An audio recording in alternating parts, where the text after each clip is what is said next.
Hey guys, so let me show you how I revamped this Amazon shirt for Breezy Bow. So to begin, I know I wanted an off-the-shoulder look, and I also wanted it to be cropped. I made sure to use the leftover fabric because we're not wasting any fabric here, okay?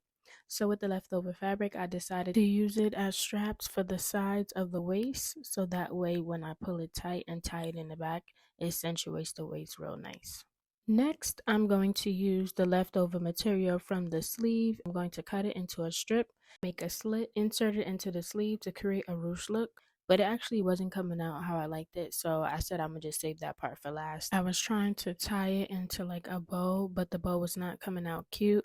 I'm not sure if it's because the strip was smaller and it needed to be longer. I don't know. Moving along to spice up the top, I decided to add some slits into the sleeve, and I also wanted to add some slits by the shoulder blade, but more so by the collarbone, just so that the slits matched both sides and it balanced it out.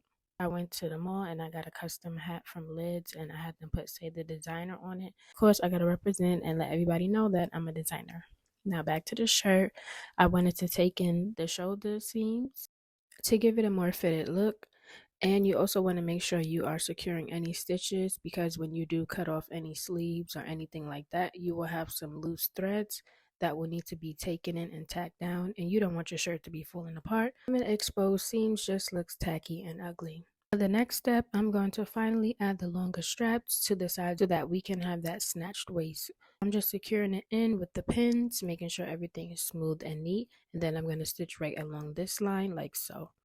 I like my stitches to look nice and neat, so once I am finished sewing that part down, I do overlap the leftover material over and top stitch it just so that it has a better look to it. This step is also optional. You can literally just safety pin the straps on to the sides if you want, but I'm a professional, so I'm not doing that.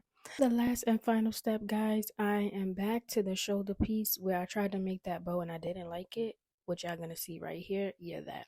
I decided to make this crisscross croissant looking rose type of brooch thing, and it came out really cute and much better. Now the outfit is done and complete, and here is the final look. Yes, love it. Work it. Come back to see the full get ready with me. Don't be shy, hit the follow button. Bye.